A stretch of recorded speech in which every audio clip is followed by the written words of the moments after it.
very warm welcome to you all. I'm Vikas Nangia with another episode of Focus Live. Ladies and gentlemen, my guest tonight on the program is an award-winning author. अगर उनकी बात मैं खास उनके लेखन की करूं तो वो ये कि वो हिंदी में भी लिखती हैं और अंग्रेजी में भी लिखती हैं और दोनों भाषाओं में उनकी कमाल की पकड़ है.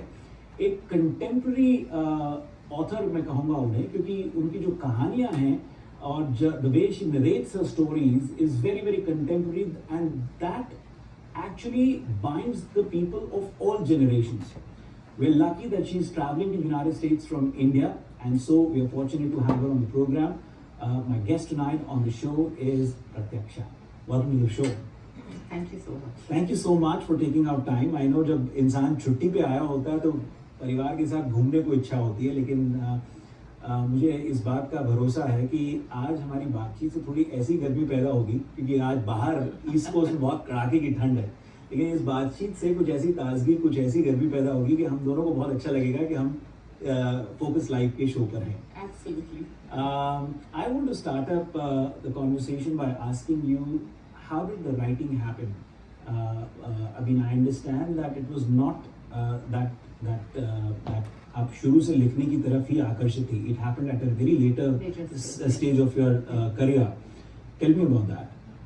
Actually, ये हमेशा रहता था कि कुछ लिखना है, कभी लिखना है. और घर में पढ़ने का बहुत माहौल था. मेरी माँ लिखती थी और मेरे पिता भी लिखते थे, तो मैं हमेशा घर में कहती थी कि मैं एक दिन लिखूंगी. और मेरी माँ टिपिकली शी वुड से कि वो एक दिन क्या होता है, अभी लिखो. लेकिन था कि नहीं, किसी समय लिखूंगी, और वो लिखना बैकग्राउंड में रहा. और मुझे लगता है 2003, 4, 5 के आसपास में कुछ इंटरनेट में हिंदी ब्लॉगिंग स्टार्ट हुआ और आई जस्ट स्टम्बल्ड. और मैंने देखा कि अरे ये तो दुनिया बड़ी शानदार है. और हिंदी लिखना तो छूट गया था. मतलब स्कूल में हमने हिंदी की पढ़ाई की और नौकरी में जब मैं आई तो वो ऑफिशियल सब अंग्रेजी होता था. तो ये लगा कि ये वापस हम अपने रूट्स पे लौट रहे हैं. तो वो कुछ एक्सपेरिमेंटल टाइम था और हम लोग लिख रहे थे और 50-60 लोगों का एक ग्रुप था जो हिंदी ब्लॉगिंग कर रहे थे उस वक्त, और सब बड़े कोऑपरेटिव थे. तो ये फॉन्ट कैसे इस्तेमाल करें और ये हाइपरलिंक कैसे इंसर्ट करें. तो एक एक्साइटमेंट फेज था जब लोग टेक्नोलॉजी की ओर बढ़ रहे थे, जब हिंदी का तकनीकीकरण हो रहा था. तो हमको हिंदी में कैसे हम मंगल और कृति और यूनिफॉन्ट हम कैसे करें. तो बड़ा मजा आता था. और हम लोग आई स्टार्टेड लाइक दैट. एक ब्लॉग बनाया, अपना पेज बनाया, बड़े उसको सजावट वगैरह की उसकी, जितनी क्रिएटिविटी लगा सकते थे वो किया और लिखना शुरू किया. देन वो ब्लॉग लिखते लिखते सडनली वो जो आपकी भाषा जो जंग खा गई थी इतने दिनों से, उसमें एक फ्लो आने लगा. उसकी धार तेज होने लगी. फिर और मजा आने लगा कि लोग आके आपको कमेंट करके कह रहे हैं कि वाह बड़ा अच्छा लिख रही है, तो कॉन्फिडेंस बढ़ने लग गया. फिर मैंने कहानियां एक्सपेरिमेंटली 1-2 कहानी लिखी जी. और एक इंटरनेट पे एक मैगजीन होती थी अनुभूति, उसमें मैंने भेजा, वो छप गई. तो लगा कि अच्छा शायद लिख रही हूँ मैं. फिर मैंने हंस में एक कहानी भेजी थी और एक वागर्स में भेजी थी जी. और दोनों कहानियां स्वीकृत हो गई और छप गई तुरंत 2-3 महीने के अंतराल पे. और उसके बाद से मैं खाई में चली गई कि आई कैन एक्सप्रेस. और ये देखिए, एक बात तो निश्चित तौर पे है कि भाई कोई भी लेखक हो, कहीं ना कहीं जो उसका गुण होता है, कला के प्रति जो उसका लिखने का भाव होता है, वो होता तो है ही है. बस जैसे उसको उस धार को तेज करना होता है, उसकी में रवानगी लानी होती है. वो कॉन्फिडेंस आपको जो ब्लॉग का दौर आया, वहां से वो सिलसिला शुरू हुआ. प्रत्यक्षा जी, मैं एक बात ये जानना चाहता हूँ कि बहुत से लोग ऐसे होते हैं जो अपने पहले नाम के साथ जो है अपना शादी के बाद मेडन नेम भी लगाते हैं, और फिर जो है फैमिली नेम जो होता है शादी के बाद का, मैरिड नेम कहें उसे, वो भी लगाते हैं. आप एक पहले ऑथर मुझे ऐसे मिले हैं जो कहते हैं कि सिर्फ मेरा पहला नाम ही लेना, आप मेरा पूरा नाम प्रत्यक्षा सिन्हा मत बोलना. मैंने बोला भाई प्रत्यक्षा सिन्हा है तो क्यों नहीं? Is there a specific reason to that? नहीं, मेरा नाम ही प्रत्यक्षा है. और मैं अपने पिता को मानती हूँ कि वो बहुत प्रोग्रेसिव थे अपने समय में, और उन्होंने ये तय किया कि लास्ट नेम या सरनेम से आपकी कास्ट डिनोट होता है जी. तो इसको हम हटा दें, you should do away with it. तो नाम सिर्फ एक रहे और सरनेम ना रहे. तो इस तरह से हम लोगों का सिर्फ एक नाम हो गया. इंसिडेंटली मेरे पिता का सरनेम भी सिन्हा था और मेरे हस्बैंड का भी सरनेम सिन्हा है। तो मैं तो सिर्फ प्रत्यक्षा थी, लेकिन जब मेल आया तो वो कहता है कि नहीं, आप अपना दूसरा नाम बताओ। जब फेसबुक आया तो वो कहता है दूसरा नाम बताओ। तो वहां पे कोई ऑप्शन ही नहीं है, तो परफॉर्स मुझे सिन्हा का इस्तेमाल करना पड़ा। जी। अच्छा, चलिए मैं अभी यहाँ से आगे आपके लेखन के बारे में बातचीत करना चाहता हूँ, और साथ ही साथ मैं निवेदन करूंगा तमाम हमारे दर्शकों का को कि यदि आप प्रत्यक्षा जी से बातचीत करना चाहते हैं उनके नॉवेल्स को लेकर के, उनकी कहानियों को लेकर के, आप हमारे साथ इस बातचीत का हिस्सा यहीं से बन सकते हैं। You can call us here in the studio, the number is 7326501100। प्रत्यक्षा जी, कुछ अपने लेखन के बारे में बताइए कि ये जो कंटेम्प्रेरी इश्यूज को लेकर के आपने लिखने का सिलसिला शुरू किया, इसमें ये मैंने कहा कि you have been able to bind all the generations. युवा वर्ग को भी आपने ध्यान में रखा, और उससे पहले की जो जनरेशन है उनके माता पिता को भी ध्यान में रखा। हर कोई ऐसा नहीं कर पाता। क्या सोच के ऐसा किया, कदम बढ़ाया, या कुछ ऐसी कहानियां थी मन में, वहां से सिलसिला बनता गया? मुझे हमेशा लगता है कि जब हम लिखते हैं तो लिखना बहुत सारी स्मृतियों को फिर से दोबारा वापस लाने की तरकीब है जी। या जो चीज जो दुनिया छूट गई, जैसे हम सब अपने बचपन के लिए बहुत नॉस्टैल्जिक होते हैं जी। तो वो दुनिया हमारे हाथों से फिसल के निकल गई, वो समय नहीं रहा जी। तो उसको वापस पकड़ के रिक्रिएट करना, हम जब लिखते हैं तो हम उसको फिर से जी लेते हैं। तो वो उस तरीके से, मैं बिहार से आती हूँ और ऐसे बहुत सारे बिहारी शब्द थे जो अब इस्तेमाल में नहीं है मेरे रोजमर्रा की जिंदगी में। तो मैंने एक एक करके उनको निकालना शुरू किया कि इनको मैं इस्तेमाल करूंगी, I make them alive now. तो वैसे उनको किया। उसके बाद चूंकि मैं बहुत ही एक अर्बन सेटअप में रहती हूँ, कॉर्पोरेट वर्ल्ड में काम कर रही हूँ, दुनिया थोड़ी ऐसे गांव से दूर की दुनिया है, बहुत अर्बन लाइफ है, तो वो लाइफ सबसे ज्यादा मैं महसूस कर रही हूँ, तो नेचुरली मैं उसके बारे में भी बहुत लिख रही हूँ। फिर मेरा बचपन रांची में बीता, तो वो जो आदिवासियों की दुनिया थी वो मेरे बहुत दिल के करीब है। रांची एक शहर है जो जिसे मैं कहती हूँ कि मेरे नाखून की मिट्टी जैसे लग जाती है, उस तरीके से मेरे साथ चलती रहती है। तो ये सब दुनिया में लिख रही हूँ अभी। और मुझे लगता है कि जब मैं लिखती हूँ तो मैं एक लाइफ में I can live many lives. और जैसे should I say that this is the writing process for you, like एक जैसे कई दफा मैं डायरेक्टर्स से या म्यूजिक कंपोजर्स से या सिंगर से बात करता हूँ that what is your creative process, should I say that this is your writing process? I don't know इसको मैं प्रोसेस कहूँ या ऑब्जर्वेशन कहूँ।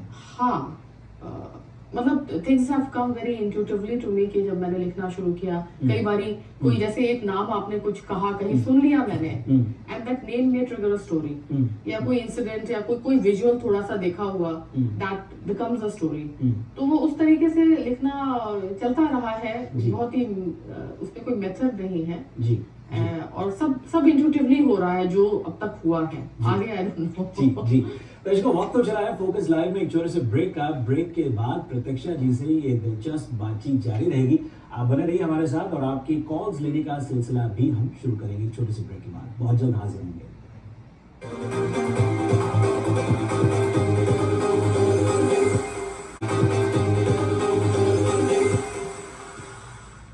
ब्रेक के बाद फोकस लाइव में आप सभी दर्शकों का एक बार फिर से बहुत बहुत स्वागत। मैं हूं विकास नागिया। आज हमारे साथ इंडिया से आई हुई खास मेहमान है, she is an award winning author, Pratyaksha ji. कार्यक्रम में आपका एक बार फिर से बहुत बहुत स्वागत। इससे पहले मैं प्रत्यक्षा जी की किताबों की ओर बढ़ूं, उनकी शॉर्ट स्टोरीज की ओर बढ़ूं, उनको प्रेरणा कहाँ से मिलती है उसके बारे में तो हमने जाना, लेकिन उनके लिए एक खास संदेश जो है, कोलंबिया यूनिवर्सिटी की जानी मानी प्रोफेसर, स्वयं वो लेखिका भी हैं, उन्होंने एक मैसेज भेजा है, और उनके टिप्पणी तो नहीं मैं कहूँगा, लेकिन हाँ ये कहूँगा कि बहुत अच्छा एक संदेश दिया है, बड़ा इंकरेजिंग मैसेज है जो भेजा है प्रोफेसर सुषम बेदी जी ने। Let's take a look at this audio visual. Pratyaksha आज की जिस नई पीढ़ी के साथ लिख रही है, जो नई पीढ़ी लिखती है, उसके बारे में मैं महसूस करती हूँ कि ये नई लेखिकाओं की पीढ़ी बहुत समर्थ लेखन कर रही है, और इन्होंने अपने समय को पकड़ा है। बहुत सारे जो समाज में हमारे बदलाव आ रहे हैं, क्योंकि जो औरत पहले थी वो आज नहीं है, औरत बदल गई है। हाल ही में प्रत्यक्षा की कहानी बारिश के देवता जो मैंने पढ़ी, मुझे लगा कि हमारे समाज में जो भ्रष्टाचार इतना फैला हुआ है और उस भ्रष्टाचार ने क्या नए रूप लिए हैं आज के समाज में, उसने उसको बड़ी बारीकी से पकड़ा है। उसके बहुत तो खूब सराहना सुषमा बेदी जी कर रही थी आपकी, और ये कहा कि भी आज के जो मुद्दे हैं उनको खूब बारीकी से आपने पकड़ा है। एक दिन मराकेश किताब का, बुक का टाइटल, कवर पेज भी हम देख पाए थे इस सुषमा जी के इंटरव्यू के दौरान। जानना चाहता था कि एक दिन मराकेश, शॉर्ट स्टोरीज की आपकी किताब, आपका नॉवल, क्या ऐसा खास रहा जो उसको इतनी लोकप्रियता प्राप्त हुई? एक दिन मराकेश जो शीर्षक है वो भी जैसे कई लोगों ने मुझे पूछा कि ये क्या है, इसका मतलब क्या है। कई लोगों को ये नहीं पता था कि मराकेश जगह का नाम है। जी जी। तो मैंने कहा उस किताब के प्रीफेस में भी मैंने यही लिखा है। उतने अच्छे से नहीं बोल पाऊंगी जितने अच्छे से लिखा मैंने वहाँ, पर मराकेश क्या है, वो हम सब के भीतर जो एक lost space that we want to be yearn for, जिसको हम फिर से खोजना चाहते हैं या पाना चाहते हैं। और हर इंसान के भीतर एक मराकेश है जिसको वो पाना चाहता है। वो एक लालसा जो हमारे लिए इनटैंजिबल एक सबके जीवन में होता है, वो वही है मराकेश। अब इसमें कहानियां बहुत सी हैं और अच्छी बात ये रही कि लोगों को कहानियां पसंद आई। और इंसिडेंटली उस किताब का कवर मेरी पेंटिंग है, तो वो डबल तरीके से मेरी किताब है कि कवर भी मेरा है और कहानियां भी मेरी हैं। जी। ये जब आपने पेंटिंग की बात करी तो कई बार क्योंकि अब व्यक्ति कलात्मक है तो ये होना बड़ा स्वाभाविक है कि पेंटिंग के अंदर कहानी नजर आती है और कहानी में कहीं ना कहीं वो पेंटर वाली बात नजर आती है, पेंटिंग नजर आती है कि किस तरह से आप लिख रहे हैं। ऐसे लगता है जैसे आप जो ब्रश के स्ट्रोक्स जो हैं वो आप अपने लेखन में पिरोती चली जा रही हैं। तो ये ऐसा होता है क्या, या ऐसा मेरा सोचना है खाली? नहीं, ऐसा सचमुच में है। तो मैं जब लिखती हूँ तो मैं कई बार बहुत विजुअल्स क्रिएट करती हूँ।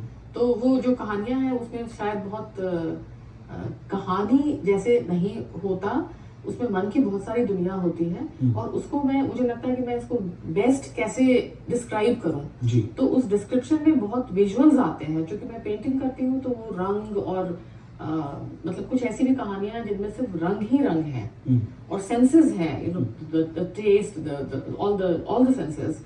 मैं खाना जो पकता है उसके फ्लेवर्स और खुशबू के बारे में भी बहुत लिखती हूँ। अच्छा। या तो मुझे लगता है कि मैं जितने तरीके के सेंसेस हैं, जो चीज हम ग्रहण कर सकते हैं, रिसीव कर सकते हैं, उसको मैं बेस्ट वे में डिस्क्राइब करूं।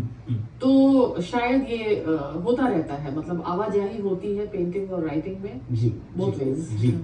हमारे पास कुछ वीडियो क्वेश्चंस आए हुए हैं दिन भर से, and there are certain people who have send these. अवसर रहा तो कुछ कॉल्स का भी सिलसिला हम रखेंगे आगे, लेकिन ये कुछ वीडियो क्वेश्चंस हैं। अमी मेहता यहाँ पर हैं जो न्यू जर्सी के अंदर प्रयोग थिएटर ग्रुप के फाउंडर हैं। उनका एक क्वेश्चन था, let's see what he has to ask you. Diksha ji नमस्कार, मैं हूँ अमीय मेहता। हम लोग मिल भी चुके हैं आई थिंक शायद लास्ट ईयर, और मैं आपके कार्य का बहुत फैन हूँ। बहुत अच्छी आप कविता करती हैं, लेखन का कार्य करती हैं, चित्रकार हैं। और मेरा प्रश्न आपके लिए एक स्वार्थवश प्रश्न है। चूंकि मैं एक नाट्यकार हूँ तो मेरा प्रश्न आपके लिए यह है कि क्या आप, चूंकि आप बहुआयामी प्रतिभा की धनी हैं, नाट्य लेखन में रुचि रखती हैं, कभी भविष्य में आपका ऐसा कुछ विचार है या आपकी लिखी कोई किताबों में से किसी का आप नाट्य रूपांतरण करना चाहेंगे? ये प्रश्न इसलिए है कि हम हिंदी नाट्य में मुझे ऐसा लगता है कि समकालीन नाटकों की बड़ी कमी है, बड़े ज़रूरतें हैं, और अगर आप ऐसा कुछ विचार रखेंगे तो हम लोगों के लिए बड़ा अच्छी खबर होगी। धन्यवाद। ये बात तो सच है कि भाई आज के दौर की कहानियों की, आज के दौर के नाटकों की जो स्क्रीन प्ले है या स्क्रीन राइट आप जो कहें, उसकी कमी तो है। जो उनका सवाल था उसका जवाब आप बताएं, क्योंकि अमीर मुझे पक्का भरोसा है कि देख रहे हैं। पहले तो नमस्कार अमीर जी, और पिछली मुलाकात मुझे याद है, बहुत अच्छे से याद है। और अभी देखिए आपने एक कीड़ा मेरे दिमाग में डाल दिया कि ये जो चीजें मैं कर रही हूँ उसके साथ में ये सचमुच मतलब एक एक्साइटमेंट की फीलिंग मुझे हो रही है कि ये किया जा सकता है। और अभी जैसे आपने पूछा कि कोई कहानी का नाट्य रूपांतर हो सकता है, तो मुझे तुरंत अपनी जो अभी एक कहानी पिछले साल छपी थी बारिश के देवता, जो बहुत ही एक कंटेम्प्ररी सिचुएशन को लेकर है, जो भ्रष्टाचार हमारे रोज बरोज के जीवन में है, उसके बारे में वो कहानी है और बहुत मेटाफोरिकल कहानी है। तो मुझे लगता है उसका नाट्य रूपांतरण अच्छा हो सकता है। जी जी। एक चीज मैं आपने, क्योंकि मेटाफोर की बात करी आपने, सवाल मैं आपसे एक ही करना चाहता था इससे पहले कि हम ब्रेक की ओर बढ़े। सवाल ये कि जब आपको एक मेटाफोर मिलता है, एक लीड मिलता है, एक कहानी को लिखने का स्टार्टिंग पॉइंट मिलता है, तो ये कैसे निश्चित करते हैं कि इस कहानी को मैं ज्यादा बेहतर हिंदी में बता पाऊंगी या अंग्रेजी में बता पाऊंगी? नहीं, कई बार ऐसा हुआ है कि जब मैंने because you right in both the languages, right, जब वो कोई कैरेक्टर या कोई पात्र या कोई घटना दिमाग में आती है तो वो बहुत बार इंट्यूटिवली हुआ है कि इसको अंग्रेजी में लिखना है, इसको हिंदी में लिखना है। और मैं देख रही हूँ कि जब मैं अंग्रेजी में लिख रही हूँ तो उसका जो एसेंस है वो शायद मुझे ये लगता है कि हिंदी और अंग्रेजी में जब जो चीजें लिखी हुई हैं तो सेंसिबिलिटी बहुत फर्क होती है। तो हिंदी में हम बहुत इंडियन सेंसिबिलिटी के साथ लिखते हैं, थोड़ा सा ड्रामा भी रहता है उसमें, थोड़ा हमारा जो कॉन्टेक्स्ट है वो इंडियन कॉन्टेक्स्ट में हम लिखते हैं। लेकिन जैसे मैंने एक कहानी लिखी थी अंग्रेजी में और उस कहानी की कहानी भी बहुत मजेदार है। अगर आप कहें तो मैं बताऊं जी जी जी झटपट, क्योंकि या इसको चलिए इस पे बात करते हैं, इस कहानी पर बात करते हैं, एक ब्रेक ले लेते हैं and I think will continue with this question what I asked Pratiksha ji. We'll be right back after these messages. Stay tuned and keep watching Focus Live.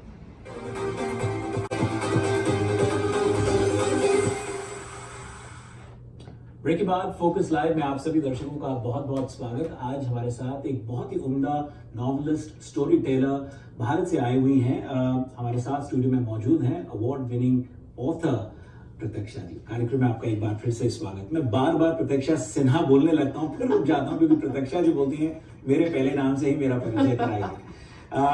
Let me connect you to a few callers who want to interact with you and we'll take the conversation forward. और break से पहले जो सवाल था उसको भी पूरा कीजिएगा। Yes, you're live on Focus Live. Who's this? Where are you calling us from? जी, फ्रॉम एलेनटाउन पेंसिल्वेनिया। कौन सा बोल रहे हैं? हरीश गांधी साहब, स्वागत है सर आपका, बहुत बहुत शुक्रिया हमारे साथ जुड़ने के लिए। क्या सवाल है आपका हमारे मेहमान के लिए?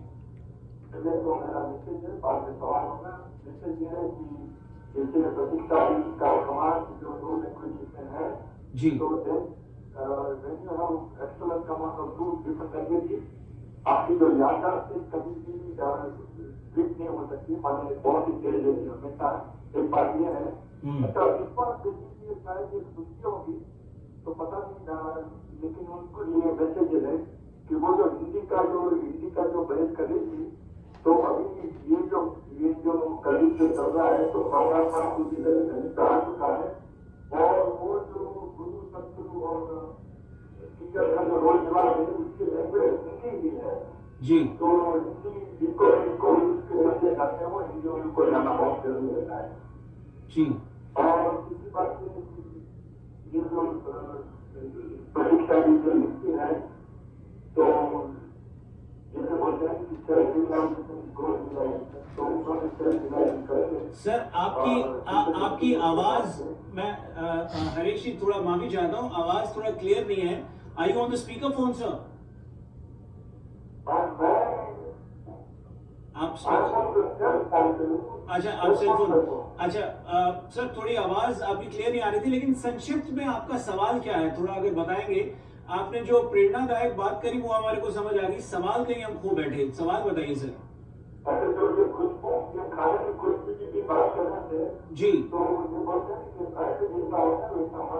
जी जी जी जी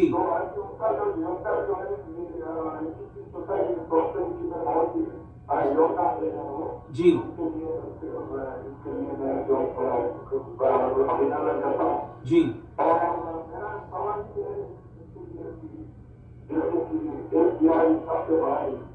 तो ये जो अभियान जो है, तो अभी उसके आगे के दूसरे प्रोजेक्ट क्या है, जो कि मैं उसकी सब बुक में देखना चाहता हूँ। जी तो ये बात जी, एक तो वो ये जानना चाहते हैं कि आपकी बुक्स कहाँ से ले सकते हैं। दूसरा वो ये कह रहे थे कि जिस तरह से आपने कहा कि आपको खाना बनाते वक्त जैसे आपको जो स्मेल आपकी है वो भी आप किसी तरीके से कहानी में लेखन में आप व्यक्त करती हैं, तो उसकी काफी सराहना कर रहे थे। तो उस बारे में कुछ कहना चाहेंगे हरीश जी को आप? हरीश जी, आप नमस्कार सबसे पहले। और किताबें मेरी यूएस में कैसे मिलेंगी मुझे नहीं मालूम, इंडिया में तो अमेज़न पे मिलती हैं। तो मेरे ख्याल अमेज़न एक जरिया रहेगा। You can buy Amazon, the books Flipkart, of yes. All the author's from Amazon. absolutely. जी, और ये जो अच्छा, अब खाने वाली बात भी ये कह रहे हैं जी क्योंकि मुझे खाना खाने का बहुत शौक है, खाना बनाने का भी बहुत शौक है। जी तो नेचुरली जो चीज आपको अच्छी लगती है जी वो आप अपने लिखे में जरूर लेके आते हैं। जी तो बस ऐसे ही है, खाना और जी। रंग और संगीत, ये तीन जी। चीज मैं लिखती रहती हूँ। जी, बहुत बहुत शुक्रिया हमारे साथ पेंसिल्वेनिया से जुड़ने के लिए। We'll get on to the next caller. Yes, you are live on Focus Live. Who is this? कौन बोल रहे हैं, कहाँ से बोल रहे हैं? This is Dr. Devendra Mishra from Toronto. Mishra साहब, बहुत बहुत स्वागत सर। बहुत दिनों बाद आपकी आवाज सुन रहा हूँ फोकस लाइव में। विकास जी, आपकी भी आवाज सुन रहा हूँ। बहुत बहुत धन्यवाद सर। समय का अभाव है, शुरू से हमारे साथ जुड़ते थे मैं आपसे विस्तार पूर्वक लंबी बात करता था। आपको बधाई देना चाहता हूँ, आपको कनाडा में बहुत बड़ा हाल में पुरस्कार मिला, उसके लिए आपको बहुत सारी बधाइयां, बहुत सारी शुभकामनाएं। और हम आपका हार्दिक आपका स्वागत करते हैं और आपको बधाई देते हैं। जी जी, धन्यवाद सर। सर, प्रतीक्षा जी हमारे साथ हैं, मशहूर लेखिका। कोई सवाल आपका उनके लिए? हाँ, मैं उनसे यही कहना चाहूंगा कि हमारे यहाँ समस्या ये है कि बच्चों को हमें हिंदी सिखानी चाहिए और इस विषय में हिंदी को जीवंत रखना है अगर तो आवश्यक है कि ये जनरेशन जो हमारी है इसे हिंदी आए। जी जी जी तो इस विषय में अगर वो कुछ कर सके तो बहुत ही बड़ा जी उनका हम पर उपकार होगा। जी, बहुत अच्छा सवाल सर। आपका सवाल का जवाब देता हूँ। एक इसी से जुड़ा बहुत ही अच्छा क्वेश्चन जो है एटलांटा जॉर्जिया से धूप छांव थिएटर की संस्थापक संध्या भगत जी ने भी भेजा है प्रतीक्षा जी के लिए। उस ऑडियो विजुअल को भी देख लेते हैं एक बार, और फिर मेरे ख्याल क्योंकि सवाल दोनों एक दूसरे से मिले जुले हैं, उनका वो एक साथ उत्तर दे पाएंगे। बहुत बहुत शुक्रिया मिश्रा साहब। Let's take a look at this audio visual as well. Pratiksha, can we have the audio visual? नमस्ते प्रत्यक्षा जी, मेरा नाम संध्या भगत है। मैं अटलांटा से हूँ। पिछले 21 सालों से हिंदी भाषा के लिए काम कर रही हूँ। धूप छांव नाम से हिंदी नाट्य समूह चला रही हूँ और इसमें अधिकतर मेरे अपने लिखे हुए नाटक होते हैं और कभी कभी मैं प्रसिद्ध नाटककारों के नाटक भी लेती हूँ। नटखट रंगशाला नाम से एक नाट्य पाठशाला चला रही हूँ जो बहुत अच्छी चल रही है। बच्चों को रोचक तरीके से हिंदी सिखाती हूँ। सबसे चिंता का विषय ये है कि जब यही बच्चे बड़े हो जाते हैं, युवावस्था या किशोरावस्था में चले जाते हैं, तो ये भाषा से दूर होते जाते हैं और मुझे ऐसे लगता है कि इस तरह से आने वाली पीढ़ियों तक भाषा नहीं पहुंच पाएगी और बच्चे संस्कृति से भी दूर होते जाएंगे। तो आपका क्या सुझाव है? आप इस बारे में क्या कहती हैं और क्या करना चाहिए? तो दो लोगों का एक सा मिला जुला सवाल, क्या कहेंगे? मुझे ये लगता है कि हिंदी अभी जब से इंटरनेट आया और सोशल मीडिया, तो हिंदी लिखने और पढ़ने वालों की संख्या बहुत बढ़ गई है। जी जी, और ये थोड़ा एक्सपोनेंशियली बढ़ रहा है। सब लोग लिख रहे हैं। जो बच्चे सिर्फ अंग्रेजी में बात करते थे, अब वो भी हिंदी पढ़ते हैं और लिखते हैं। तो थोड़ा हम लोग अगर पॉजिटिवली इसको लेके चलें तो मुझे लगता है कि हिंदी ऐसे कोई मरने वाली भाषा अभी नहीं है जी। और बच्चों के लिए जहां उन्होंने कहा, तो भारत में 2-3 पत्रिकाएं अभी बाल पत्रिकाएं, एक का नाम मैं बताऊंगी, साइकिल करके एक पत्रिका है।